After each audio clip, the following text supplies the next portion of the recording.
훌륭한 영화입니다. 참으로 아름답구나라는 이 영화의 핵심 대사가 절실히 와닿는 영화입니다. 우리나라뿐 아니라 일본 바깥의 국가에서는 문화적 차이 때문에 감상하기 어려울 수도 있습니다. 다소 반복적인 부분을 비판받기도 하지만 친절한 자막이 있고 오히려 이러한 반복으로 인해 생소한 문화적 거리를 해소할 수 있습니다. 3시간이 필요한 이유이기도 하죠. 국보는 11월 15일경 프리미어 상영 때 1207만 명의 관객을 돌파했고 2003년 춤추는 대수자선 극장판 2의 흥행 수익 173.5억엔에 육박하고 있다고 보도됐습니다. 22년 만에 역대 일본 실사영화 흥행 2위에 올랐다는 얘기인데 이미 흥행 1위 등극이 초읽기 상태였습니다. 11월 19일 개봉 때에는 1위로 올라섰을지도 모릅니다. 국보는 칸 영화제 감독주간 초청작이었고 제98회 오스카 시상식 국제장편영화 부문의 일본 후보작으로 선정됐습니다. 우리나라 후보작인 박찬욱 감독의 어쩔 수가 없다와 경쟁하죠. 어쩔 수가 없다는 베니스 국제영화제 경쟁부문 초청작이었고요. 국보는 대단히 강력한 후보입니다. 재능을 타고난 남자와 핏줄을 타고난 남자의 경쟁이 메인 플롯입니다. 하지만 숨겨진 메인 플롯은 삶과 예술이라는 생각이 듭니다. 이 플롯을 중심으로 14살의 야쿠자 보스 아들 키쿠오가 아버지의 죽음을 목격한 후 오사카 최고의 가부키 배우로 꼽히는 하나의 한지로의 문화에서 수습을 시작하는 데서 영화는 출발합니다. 이야기는 1964년에 시작해 50년 뒤에 끝맺습니다. 한 예술가의 일대기를 모두 담은 것이죠.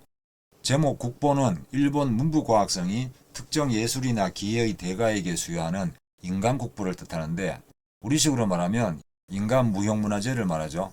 가부키는 우리식 한자 발음으로는 가무기인데 음악과 무용을 함께 갖춘 일본 전통극입니다. 고유 무대에서 양식화된 연기를 펼치는 대중극으로 에도 시대에 직대성됐죠. 자막으로 설명되기도 하는데 모든 배우가 남자입니다. 풍기문란을 이유로 에도 막부가 여성의 출연을 금지했다고 합니다. 그래서 여성 역할을 하는 남자 배우가 생겨났고 이 배우가 온나가타입니다. 신파라는 말 들어보셨죠? 전통극인 가부키를 구극 또는 구파라고 하면서 서양식 연극을 도입해 새로 생겨난 연극 사조입니다. 말 그대로 새로운 물결이죠. 신파는 1888년 즈음에 시작돼 20세기 초까지 유행했습니다. 하지만 가부키의 과장된 음악과 감정은 그대로 이어받았습니다. 우리나라에서는 일제강점기인 1910년부터 40년대까지 유행했는데 이수율과 심순애를 떠올리면 쉽게 이해될 겁니다. 하지만 이 시대에 서양에서도 신파처럼 과장된 음악과 감정을 담는 멜로드라마라는 대중극이 있었습니다. 멜로드라마는 멜로디의 앞철자인 멜로와 드라마를 합성한 단어죠. 18, 19세기 유럽에서 유행했습니다. 이 멜로드라마와 가부키의 성격이 어느 정도 일치합니다. 통속적인 정서와 과장된 음악과 감정 등 대중극의 주요 성격들을 가지고 있죠. 그래서 신파에서도 유지된 겁니다. 물론 지금은 신파가 다시 구태의연한 장르로 취급됩니다. 한 사조나 경향을 호명할 때 시간이나 시대의 개념을 사용하는 것은 이렇듯 문제가 없지 않죠. 현대라는 개념도 마찬가지입니다. 분명한 특징을 잡아 호명할 수 없을 때 임시로 사용하고 후세대의 평가를 거쳐 핵심적 특징을 잡아서 새로 호명해야 한다고 봅니다. 딴 얘기가 좀 나왔는데 다시 영화로 돌아가겠습니다. 국보는 상업영화인데 훌륭한 예술성을 담보하고 있습니다. 흥행에 성공한 예술영화를 아트버스터라고 하는데 이 영화는 대중영화로서 미학적 성공도 거두었으니까 버스터 아트라고 할 만합니다. 가부키를 소재로 신파적 주목을 받았다고 할 수 있습니다. 하지만 이 신파는 단순히 과장된 성격을 절제하고 시각적 장관과 성찰적 암시로 대신했습니다.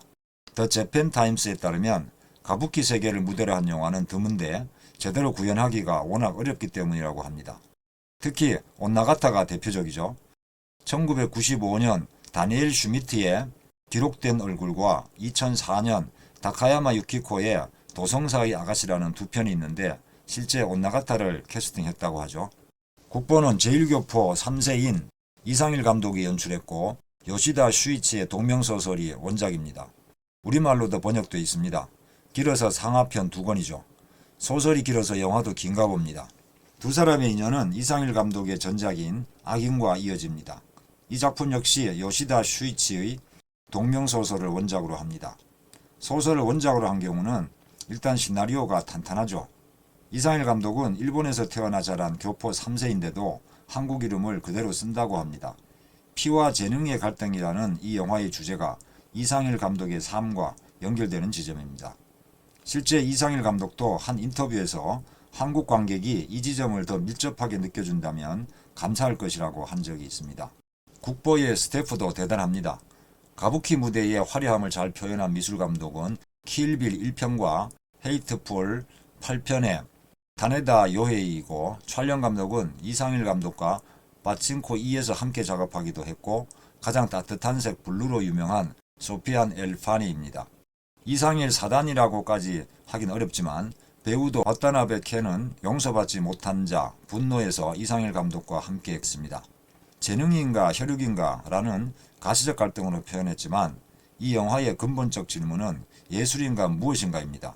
더 정확하게 말하면 인간에게 예술이란 무엇인가, 곧 삶과 예술의 관계입니다. 영화는 온 삶을 바쳐서 예술을 추구하는 듯합니다. 김수영 시인이 온몸의 시학을 강조했죠. 이상일 감독은 온몸의 영화 예술을 추구하는 듯합니다. 전생애를 바쳐 가부키를 완성하려는 두 남자의 경쟁이 볼만합니다. 브로맨스가 퀴어의 경계까지 근접하는데요. 그 둘의 브로맨스는 이해하기 어려울 정도로 극진하고 아름다워요. 평범한 삶의 논리로는 이해하기 어려운 설정이지만 예술가가 예술가를 알아본다는 점을 생각하면 이해할 수 있고요. 그들에게는 남에게 이기는 것보다 자신의 예술을 완성하는 것이 더 중요하니까요. 배우란 것들은 지독히 탐욕스러운 동물이라고 하나의 한지로의 부인이 말합니다. 탄미주의자를 달리 표현한 것으로 보입니다. 기쿠오가 슌스케에게 네 피를 마시고 싶다고 말하는데요. 일본 가부키는 일종의 가업으로 승계됩니다. 현재 약 100여 개의 가문이 있는데 그중 명문가는 4개라고 하죠. 특정할 수는 없지만 영화 국보는 이 4대 가문 중에서도 인간문화재를 배출한 가문을 소재로 채택했습니다. 기쿠오는 가부키 가문 출신이 아니라 야쿠자 보스의 아들입니다. 하지만 가부키 가문 적자인 슌스케보다 재능이 뛰어납니다. 여기서 한 가지 의문이 생기는데요. 왜 굳이 기쿠오를 야쿠자 출신, 그것도 보스의 아들로 설정했을까요? 처음에는 의아했지만 질문을 예술과 삶의 갈등으로 설정하면서 이해가 됐습니다. 기쿠오의 배역은 여성 역할인 온나가타입니다. 마초적 세계의 대명사이자 예술과도 상극으로 보이는 야쿠자는 그 대립물로 안성맞춤이죠. 이러한 설정이 기쿠오가 가진 예술적 재능의 탁월함과 온몸의 예술론을 설명하는 서사적 장치라고 할 수 있겠습니다. 이 영화가 예술에 집착하는 모습은 밀착 클로즈업과 와이드 롱샷을 병행하면서 가부키 공연을 담은 것에서 잘 포착되는데요. 이 점은 조명현 기자도 파악했습니다. 예술과 삶의 평행 구조를 집요할 만큼 정교하게 설계했다고 평하죠. 영화 속 세계 대비, 특히 새하얀 화장과 그 위에 얹히는 뜨거운 불금은 인물의 내면을 그대로 드러낸다고 보고, 가부키 화장에서 흰색은 배우가 자신을 지우는 행위라는 대사에 주목합니다. 예술과 삶의 평행 구도에서 결국 그들이 선택한 것은 예술이라는 것이죠. 안타깝게도 혈육의 유전자는 예술적 재능에만 있는 것이 아니라 질병에도 있더군요. 사실 슌스케와 기쿠오의 갈등은 이것으로 해결됩니다. 예술도 어렵지만 삶도 결코 쉽지는 않습니다. 아쉽게도 이 점은 중요한 스포일러가 되기 때문에 여기까지만 말씀드리겠습니다. 이 사실로 인해 영화는 사실 절정으로 치닫는데요. 기대할 만합니다. 확실히 예술의 완성은 절박함에서 오는가 봅니다. 두 사람 모두 극한의 고통과 역경을 딛고 나서야 각자의 예술을 완성해 가죠. 이것이 다른 한편으로는 이 영화가 삶에 대한 성찰을 놓치지 않고 있어서 흥행 요인의 하나라는 생각도 듭니다. 그들의 예술이 그 힘겨운 인생 역정을 통해 완성되어가는 모습을 감상할 수 있으니까요. 제가 일본어를 하지 못해서 일본 내의 리뷰를 참고하지 못하는 것이 아쉬운데요. 더 재팬타임스를 읽기는 했지만 그 외에 참고한 것은 모두 영어와 한국어 비평입니다. 한국 비평에는 호불호가 엇갈립니다. 영어권 비평에는 극찬은 아니지만 긍정적인 평가가 많고요. 엇갈리는 비평에 대해 대표적으로 한두 가지만 소개하겠습니다. 스타투데이에서 한현정 기자는 강점을 지적하면서도 약점에 대해 강조합니다. 이 거대한 서사를 관통하는 건 단연 이상일 감독의 집요함이다. 영화는 지독하리만큼 아름답고 때로는 잔혹할 만큼 완고한 예술적 광기 그 자체다. 하지만 예술성에 비해 대중성을 갖기 어려운 이유, 특히 한국에서의 대중성 획득이 어려운 이유를 지적합니다. 중요한 정보도 담고 있어서 좀 길게 인용하겠습니다. 감독은 배우들을 1년 넘게 실제 가부키 수련에 투입했다. 무릎의 각도, 목의 선, 호흡의 심표까지 통제하는 방식은 더 이상 연출이라기보다 수행에 가까웠고 그 결과는 모든 장면에서 뚜렷하게 드러난다. 175분 동안 이어지는 가부키의 미학, 즉 붉은 조명의 온도, 목판 무대의 결, 배우의 절도 있는 몸짓 등은 일본 전통예술의 정서를 깊게 끌어올린다. 하지만 모든 걸작이 모든 대중의 영화가 되는 것은 아니다. 특히 한국 혹은 해외에서는 더더욱 영화가 예술적 정점으로 치솟는 순간마다 다른 한편에서는 관객의 체력을 서서히 갉아먹는다. 이 작품의 가장 큰 힘이자 동시에 한계는 긴 러닝타임 속에 반복되는 장인적 패턴이다. 장인의 경지에 이르는 과정을 보여주기 위해 동일한 장면 구조를 집요하게 중첩하는 방식은 일본 정서에서는 깊어지는 미학이 되지만 한국 관객에게는 길다, 과하다, 지친다로 번역될 수 있다. 물론 문화적 간극이 있다는 지적도 덧붙이죠. 국보, 일본 천만 영화라도 다 좋을 수는 없습니다. 라는 제목을 단 스포츠 경향 이다운 기자의 리뷰도 유사한데요. 서사 구조에 대해서도 한마디 덧붙입니다. 시간 순서대로 진행돼 두 주인공의 관계와 위치가 쉽게 파악되긴 하지만 그 둘 사이의 갈등과 딜레마의 깊이는 생각보다 얕다. 어찌 보면 단편적인 사건의 나열처럼 느껴질 수도 있다고요. 반면 조선일보의 신정선 기자는 박찬욱의 오스카 경쟁자 국보 천만 영화라더니 이유 있었네 라는 제목을 달고 호평에 가세합니다. 전형적 플래시백이나 복잡한 형식적 장치가 전혀 들어있지 않습니다. 형식미는 가부키 자체에서 나와요. 배우와 객석 사이 사전에 약속된 양식에 따라 완벽하게 창조된 무대 위 저 너머 세계를 지켜보는 긴장과 흥분, 기대와 떨림이 있거든요. 라고 가부키 무대의 예술성에 큰 관심을 갖습니다. 뉴스 1에서 정유진 기자는 일본의 패왕별이라고 보기도 합니다. 하지만 명백히 차별을 이뤘다고 평가하죠. 여성 역할을 하는 남자들을 소재로 하고 있어 자연스레 경극 배우를 소재로 한 홍콩 영화 패왕별리가 떠오를 수 있지만 국보는 패왕별리와 명백히 다른 길을 가며 차별화를 이뤘다라고 썼습니다.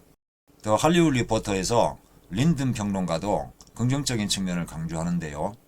영화는 백스테이지 멜로드라마, 계승서사, 아티스트 탄생기라는 요소를 능숙히 교직한다. 뛰어난 앙상블의 중심에서 요시자와 료와 요코하마 유세이는 무대 밖 인물 묘사와 무대 위 연극성을 정교하게 직조한 층위 깊은 연기를 보여준다며 장르적 특성과 연기에 대해서도 칭찬합니다. 이런 약점들에 대해 저도 일정하게 공감합니다. 하지만 이 약점들에 비해 강점이 너무 뚜렷합니다. 3시간을 보고 난 후 참 좋다라는 말이 절로 나왔는데요. 서사구조에서 특히 인상에 남는 것은 영화가 진행될수록 극중국인 가부키와 극중현실인 영화 속 주인공의 삶이 혼동되어 간다는 점입니다. 대단원으로 치달으면서 영화 밖의 관객과 영화 속의 관객도 구분되지 않는 카메라숏을 잡습니다.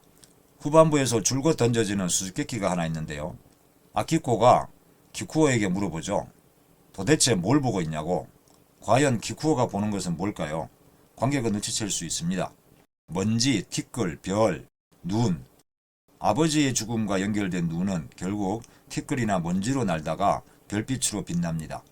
먼지와 티끌일지라도 죽음을 넘어 별로 빛나는 것이 하나의 한지로 키쿠오 슌스케에게는 예술입니다. 키쿠오의 버려진 딸도 인정할 수밖에 없는 참으로 아름답구나 라는 대사가 이 영화의 예술적 지향을 잘 보여줍니다. 이 영화 국보를 통해 예술을 향한 인간의 미적 욕망을 절실히 느낄 수 있습니다. 하지만 과연 예술은 타인에게 피해를 주면서까지 추구할 만한 가치가 있을까 하는 의문이 남습니다. 예술은 무엇을 위해 존재하는가? 다른 사람이 보지 않는 예술은 의미가 없듯이 예술은 주체도 객체도 사람인데 그렇다면 예술보다 사람이 우선이 아닌가라는 의문을 제기하고 싶습니다. 시청해주셔서 감사합니다.